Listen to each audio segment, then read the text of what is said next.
Robert was a genius, not a trading genius, at least not yet, but a real-world genius. A senior manager at a top consulting firm, a man who understood the intricate workings of trading platforms better than some of the engineers who built them. He was meticulous, disciplined, and he had a perfect plan. For 4 consecutive days, his plan worked flawlessly. He executed 10 winning trades out of 12, each one a testament to his sharp intellect and careful preparation.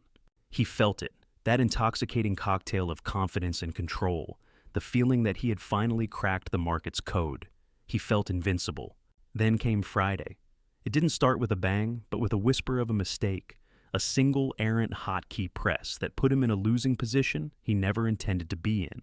A small cut, easily manageable, but then the bleeding wouldn't stop. The red on his screen grew brighter, more vibrant, mocking his intelligence and his perfect plan.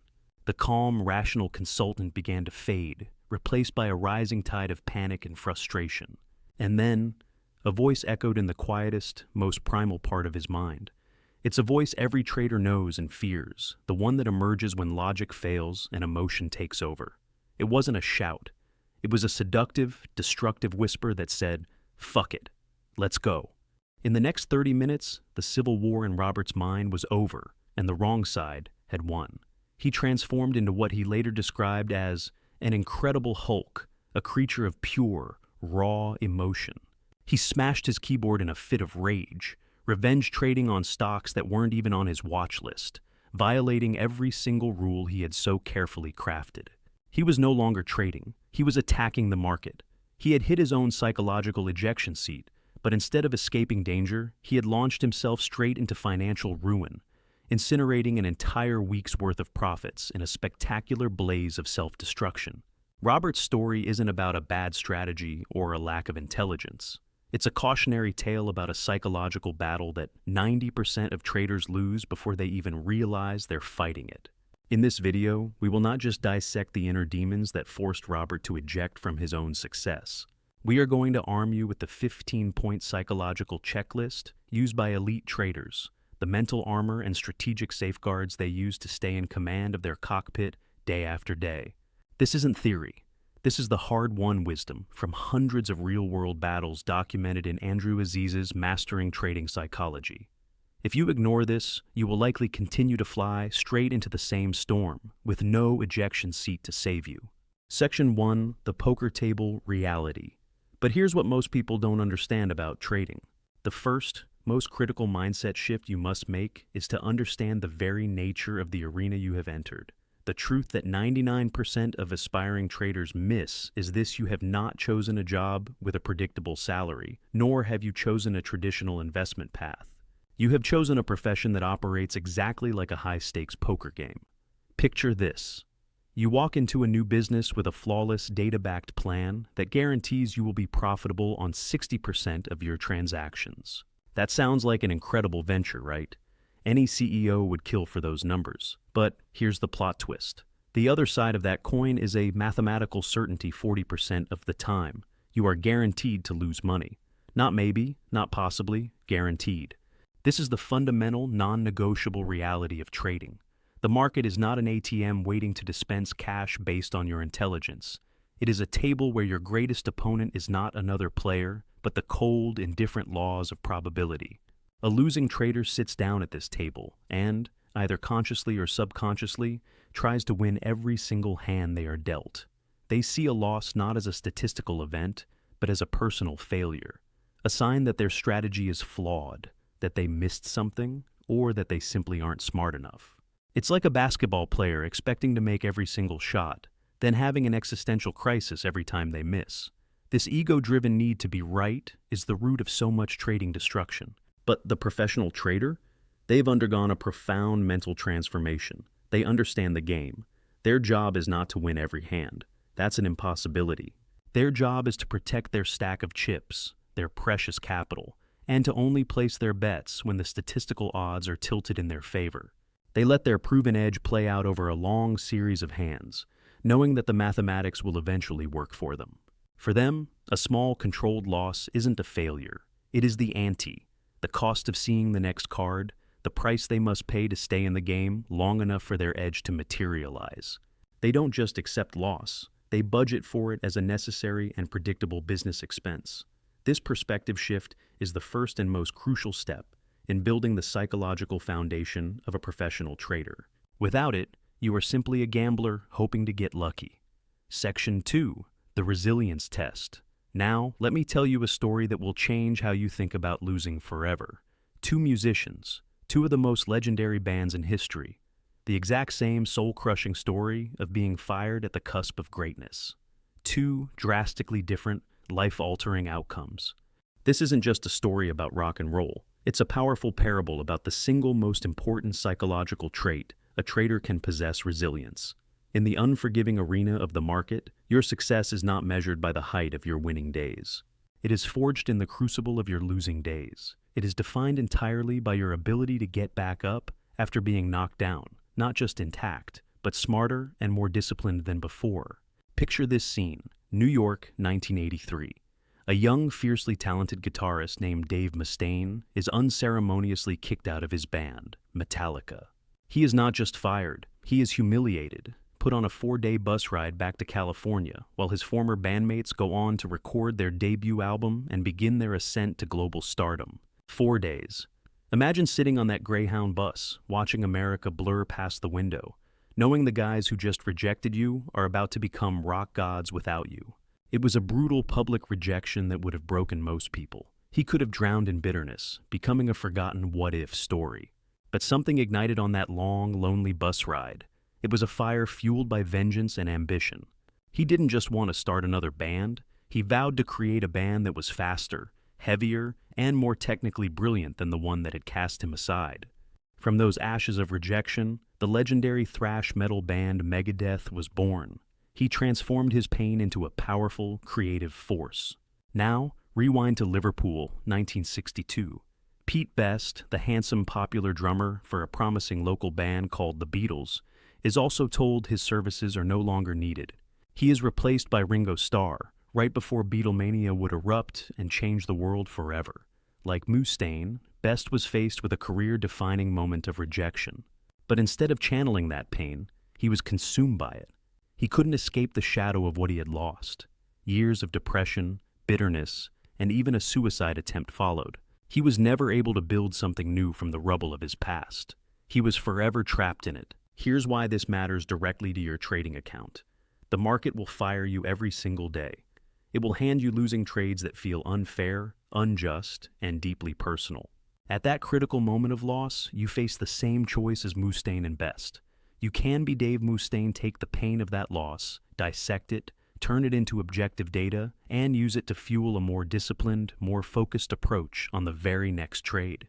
You can see the loss not as a final verdict on your worth, but as crucial feedback from the market. Or, you can be Pete Best, you can let that loss define you. You can allow it to create a narrative of failure in your mind, leading to fear, hesitation, and ultimately self-sabotage on all your subsequent trades.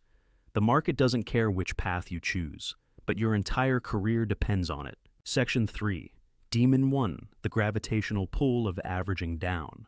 This brings us to the first demon, and trust me, this one has probably cost traders more money than all the others combined.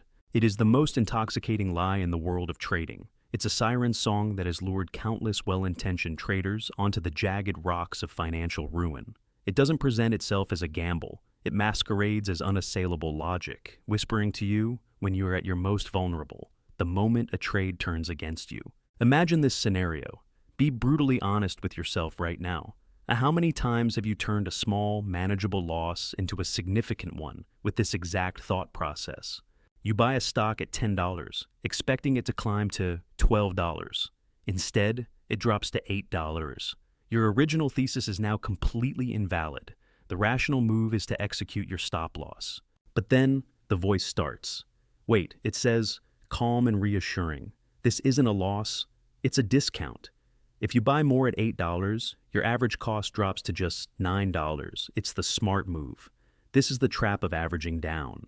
And to be crystal clear, this is not the same as strategically adding to a winning position. That's a professional tactic.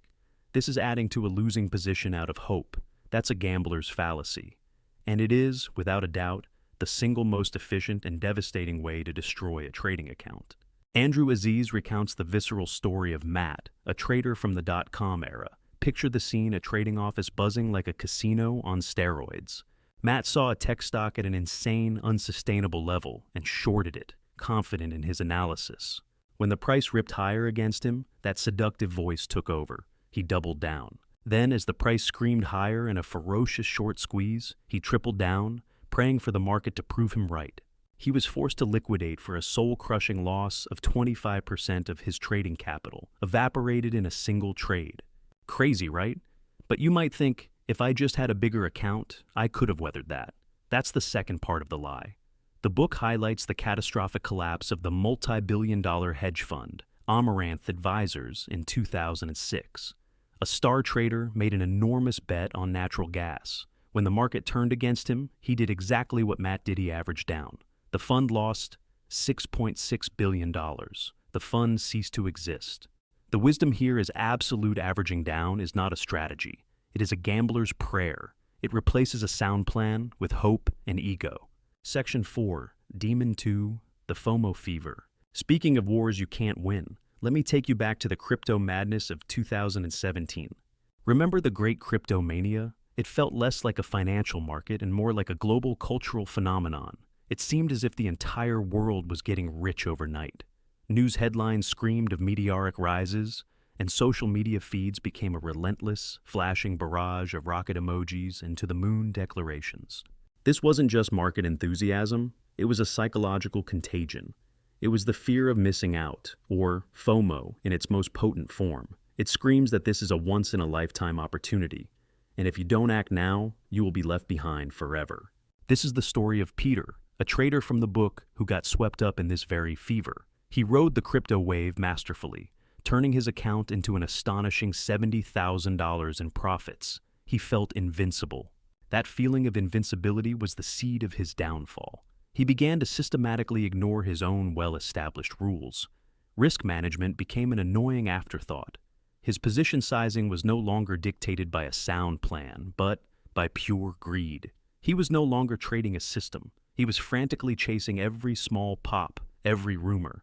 And then, the market did what markets always do. It turned. In less than 48 hours, his account suffered a 50,000 hit, wiping out the majority of his profits in a brutal lesson. Let me ask you a direct question. Is your trading plan making your decisions, or is the excited buzz in a chat room making them for you? FOMO turns disciplined traders into desperate gamblers.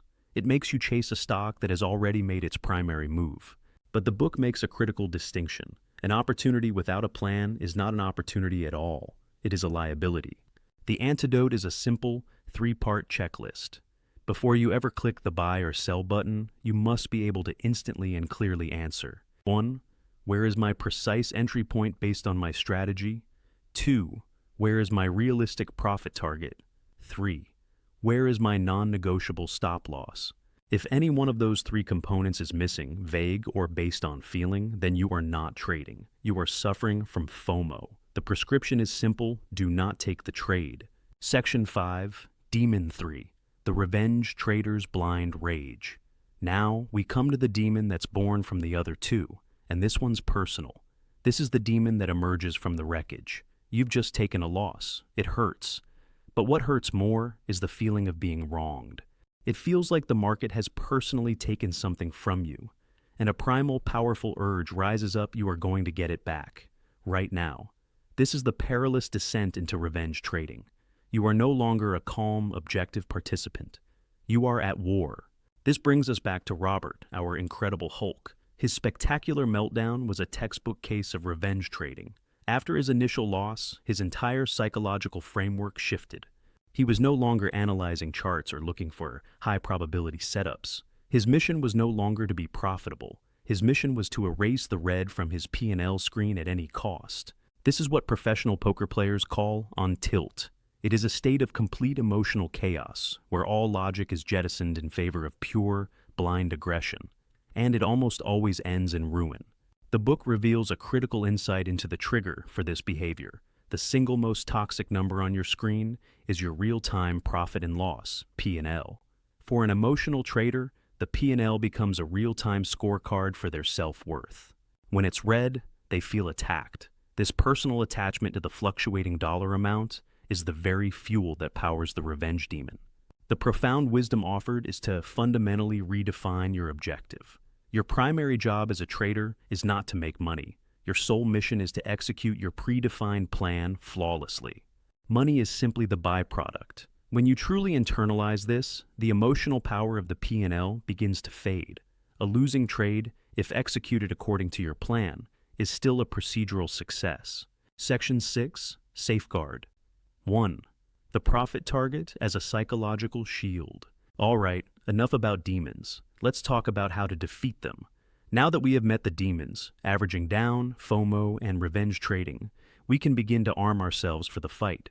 These demons are powerful, primal, and they are responsible for the vast majority of blown trading accounts.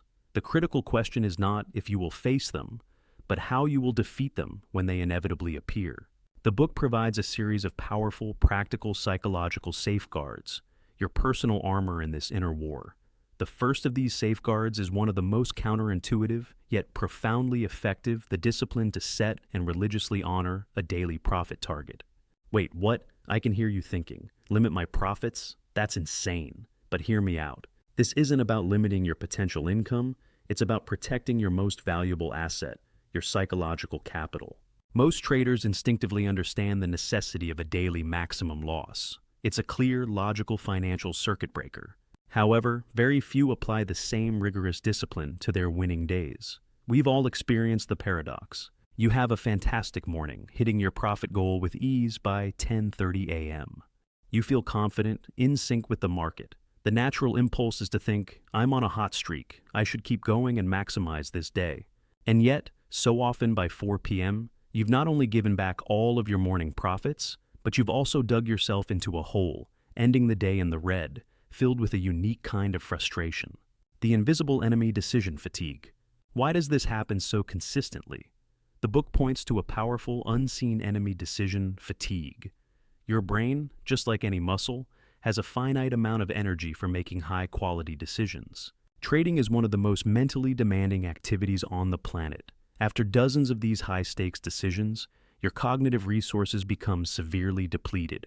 You don't necessarily feel tired, but your ability to exert self-control and make rational choices plummets. Your risk assessment becomes sloppy. Your patience wears thin.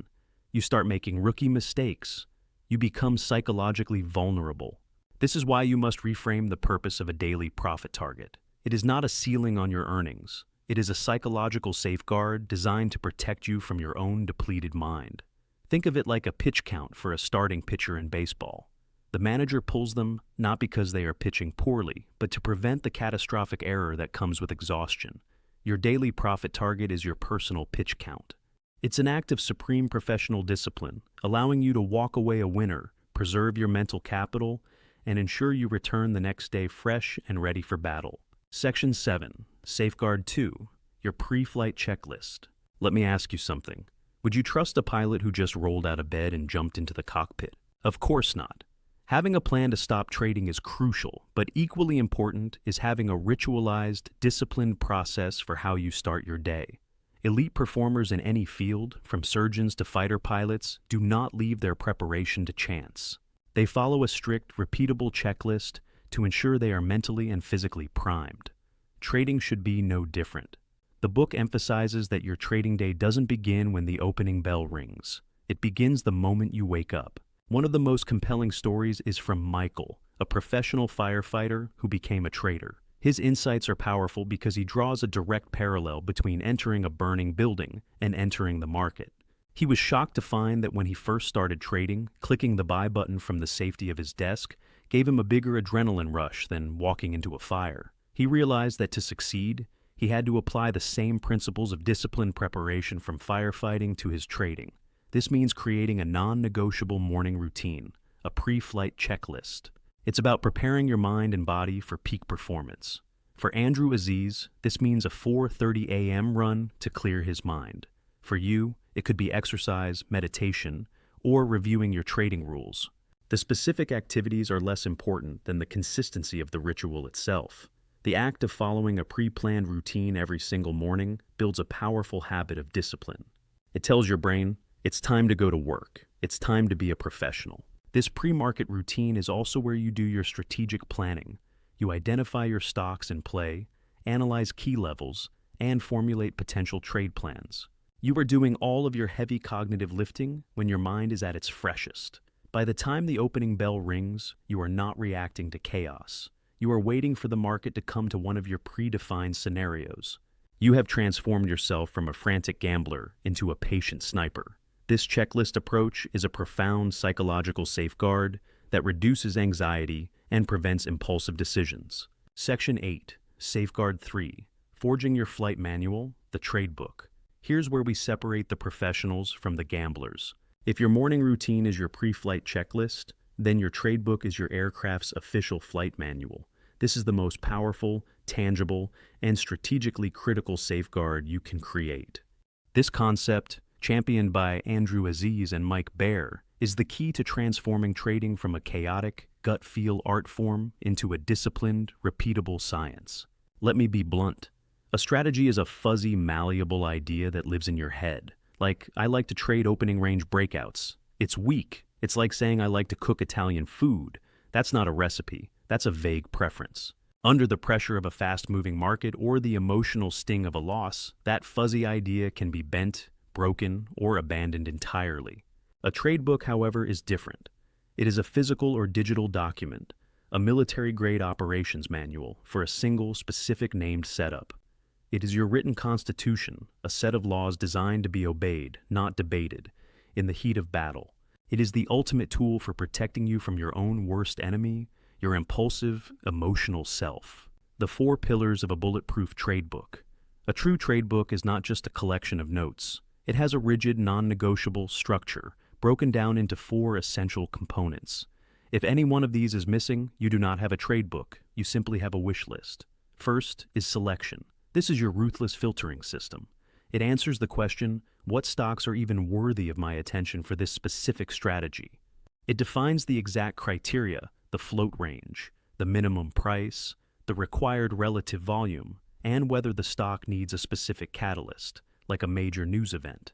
This is not a list of suggestions. It is a list of absolute requirements. A stock either meets every single criterion, or it is immediately discarded. Second is identification. Once a stock has passed your selection filter, this section defines the exact visual pattern you are looking for on the chart. It is your clear, unambiguous signal. What does the 1-minute candlestick formation have to look like? Where must the price be in relation to key levels like the VWAP? What does the order flow on the level 2 screen need to show? This creates a clear go, no-go signal, removing all guesswork. Third is execution. This is your detailed battle plan, written when you are calm and rational. It dictates your precise actions. Where is your entry point? Where is your non-negotiable stop loss? And what are your specific profit targets for scaling out? This is a binding contract you make with your future, emotional self, ensuring your trade management is based on a predefined plan, not on in-the-moment fear or greed. Fourth is consideration. This is the section for your personal, hard-won wisdom. This is where you become your own coach, writing down notes from your trade reviews. It might include reminders like, do not chase, if the entry is more than 10 cents away, or this setup has a higher failure rate on Fridays. The true power of the TradeBook is its function as the ultimate psychological weapon. When you feel the pull of FOMO, you don't fight it with willpower. You check your TradeBook.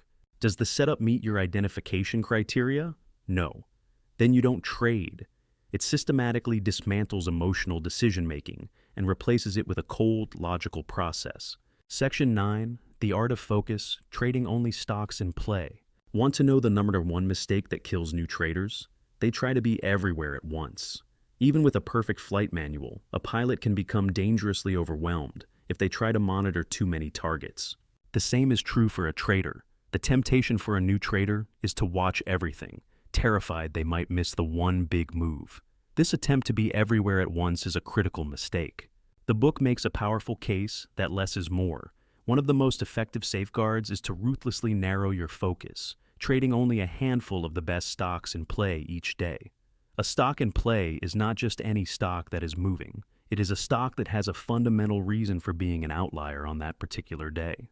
It has a powerful catalyst, like an earnings report or major news, that is drawing a massive abnormal amount of volume. This concentrated volume creates cleaner trends and more reliable patterns. Trying to trade a stock that is not in play is like trying to sail a boat with no wind. You're mostly just getting chopped around by random currents. The story of Sihanouk, a trader from the community, perfectly illustrates this. In his early days, he was haunted by the fear of picking the wrong stocks. He found himself frantically switching symbols on his charts, trying to watch everything.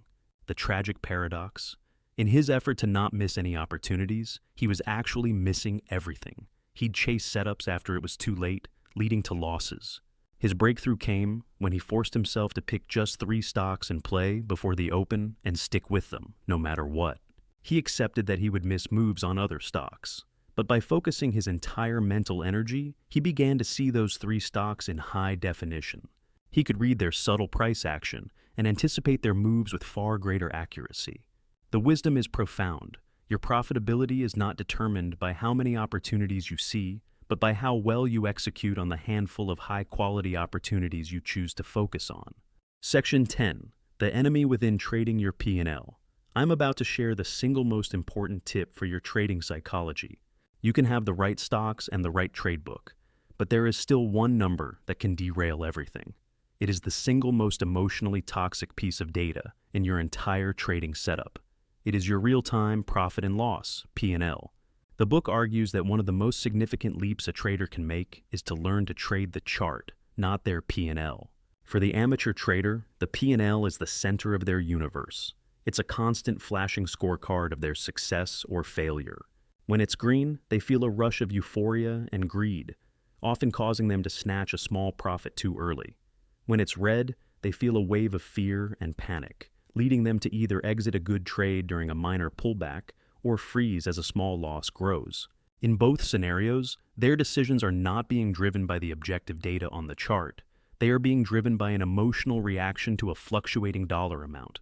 The radical solution that changed everything Sihanouk, the same trader who learned to focus on fewer stocks, identified this as his single biggest enemy. His solution was simple but powerful. He modified his trading platform to completely hide the P&L window during a trade. Out of sight, out of mind. This forced him to rely solely on what mattered: the price action, the key technical levels, the volume, and his predefined plan. By hiding your P&L, you are intentionally blinding yourself to distracting emotional noise. You are forcing yourself to operate like a pilot in the cockpit. A pilot doesn't look at a happiness meter. They look at their altimeter, their airspeed indicator, and their navigation system, the objective data required to fly the plane safely.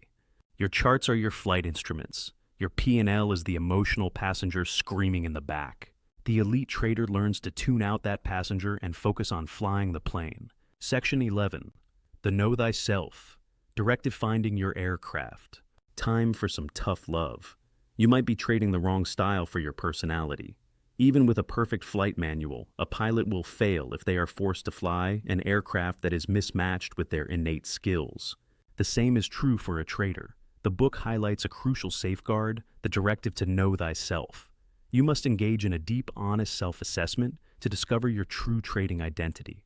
The book uses the analogy of different military aircraft. Are you by nature a fighter jet pilot or a bomber pilot? The fighter jet pilot, the scalper, thrives on high intensity, split-second decisions, and navigating chaos. Their game is about speed and agility. The bomber pilot, the longer-term day trader, relies on patience, strategic planning, and executing a mission over a steadier path.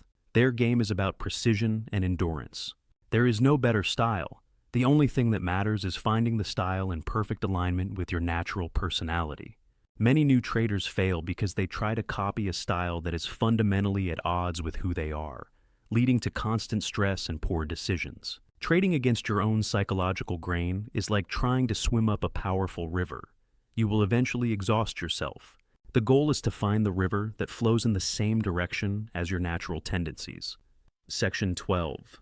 The Power of Self-Reflection. Your post-flight debrief. What if I told you that 15 minutes at the end of your trading day could 10x your progress? Knowing your true nature as a trader is not a one-time discovery. It is an ongoing process of refinement.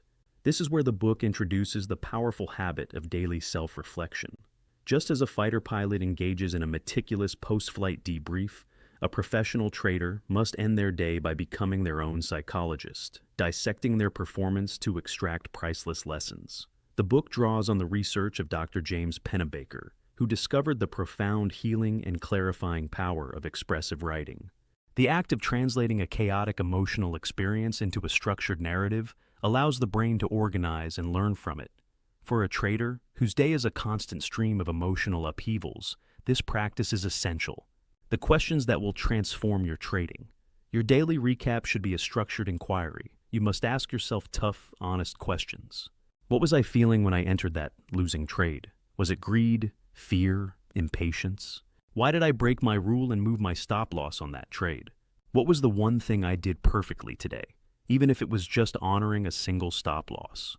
This isn't about beating yourself up. It's about identifying your psychological triggers with the precision of a scientist.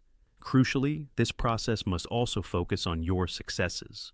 By consciously acknowledging small victories of process, you are actively building true, resilient confidence, the confidence that comes from knowing you are committed to a process of constant improvement. Section 13. The process goal. Focusing on the flight, not the destination. Ready for the mindset shift that separates the pros from everyone else? This is the deliberate move away from focusing on outcomes and toward focusing exclusively on process. Almost every amateur trader enters the market with an outcome-based goal. My goal today is to make $500. The book argues this is psychologically toxic. Why? Because you have no control over whether the market will present you with $500 worth of opportunity. When your self-worth is chained to an outcome you cannot control, you set yourself up for a perpetual emotional roller coaster. Professional traders focus exclusively on process-driven goals. For example, today I will follow my TradeBook rules on every single trade without exception. The beauty of a process goal is that you can achieve it and be successful even on a losing day. This decouples your sense of accomplishment from the randomness of your P&L.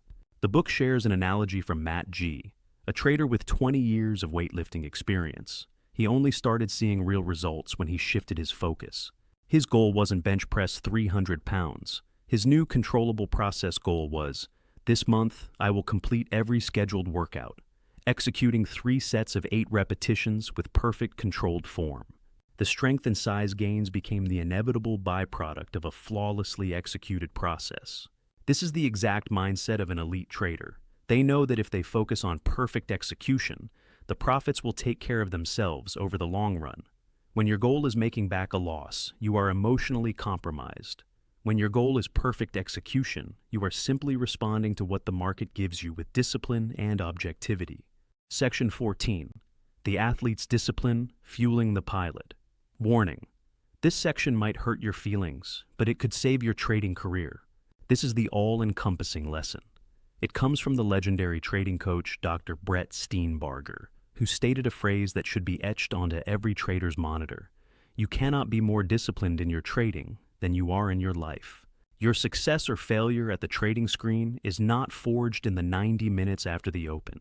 It is forged in the other 22.5 hours of your day. Your trading account is simply a mirror, ruthlessly reflecting the sum total of your daily habits. The book powerfully argues that you must stop thinking of yourself as just a trader and start thinking of yourself as a corporate athlete. Your mind is your primary asset, and you must treat its maintenance with the same seriousness that a professional quarterback treats their throwing arm. The uncomfortable truth about your lifestyle. Ask yourself honestly, are you consistently getting 7 to 9 hours of quality sleep? Are you fueling your brain with clean, nutrient-dense foods, or running on caffeine and sugar? Are you engaging in regular physical exercise? The book shares the story of Federico, a trader whose journey became a total life transformation. He quit alcohol, started exercising, and lost 35 pounds. He realized that to master the discipline required by the market, he first had to master the discipline of his own life. The willpower he summoned to go to the gym when tired was the exact same mental muscle he needed to cut a losing trade when his ego was screaming to hold on. The discipline is transferable. Your life is not separate from your trading. It is the very foundation upon which it is built. Section 15, The Power of Community. Your Wingman. Here's why lone wolves don't survive in trading. No pilot, no matter how skilled, flies into combat alone. They always have a wingman. This final safeguard is about recognizing that despite trading being a solitary activity, long-term success is incredibly difficult to achieve in isolation. The psychological pressures are too immense. The book strongly advocates for the power of a professional trading community, not as a place to get hot stock tips, but as an essential support system. Trading alone is a dangerous echo chamber. When you're winning, there's no one to temper your overconfidence. When you're in a deep drawdown, there's no one to remind you that slumps are normal. A good community shatters that echo chamber. It provides perspective, the reality check you desperately need. Imagine you're having a horrible day, on the verge of revenge trading. You open your community chat and see a veteran trader post "tough day today. Took 3 stops in a row. See you all tomorrow." Instantly, the feeling of personal failure diminishes. Even the best have losing days. That shared experience is incredibly powerful. However, the book makes a critical distinction. A community is not there for you to blindly follow. A great community does not give you fish. It helps you become a better fisherman. Think of your trading community as your squadron. You all prepare for your individual missions. You fly your own planes, but you are all flying in the same sky, facing the same enemy.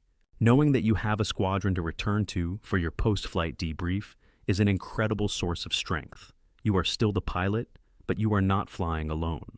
Your 15-point flight manual. All right, you've been through the battlefield. You've met the demons, and you've been armed with the safeguards. You now have it, the 15-point psychological checklist that separates the pilots from the passengers. So here it is, your 15-point psychological flight manual. 1. Understand. It's a game of probability. 2. Build resilience like a muscle. 3. Never average down. 4. Use the 3-question checklist to kill FOMO. 5. Starve the revenge trader by ignoring your P&L. 6. Honor your daily profit target as a safeguard. 7. Master your morning pre-flight checklist. 8. Forge your unbreakable TradeBook for every strategy. 9. Focus only on a few stocks in play. 10. Physically hide your P&L if you have to. 11. Know your trading style. 12. Conduct a rigorous post-flight debrief every single day. 13. Chase process goals, not outcome goals. 14. Live the disciplined life of an athlete. 15. Find your wingman, never fly solo. You are no longer a passive victim, tossed around by market turbulence. You have the flight manual. You have the checklist. You have the training. The mission is now clear. You are the pilot. Here's your 3-day challenge. If you are serious about taking command, Day 1, choose 1. Psychological safeguard from today's video. Just one. Maybe it's hiding your P&L or creating your first trade book. Execute it tomorrow without exception. Day 2. At the end of your trading day, spend exactly 15 minutes on a written self-reflection. Answer, what emotions drove my decisions? What did I do well? What is my one adjustment for tomorrow? Day 3. Share your experience. Find one other trader and tell them about your experiment. Teaching solidifies learning. If you complete this 3-day challenge, you will have done more for your trading psychology than 90% of traders do in a year. Drop a pilot mode on in the comments if you're committing to the 3-day challenge. And if this video opened your eyes, share it with a fellow trader who's still fighting these demons alone. Remember, in the cockpit of trading, there are only 2 seats, pilot and passenger. The market is always flying. The only question is whether you're in command or just along for the ride.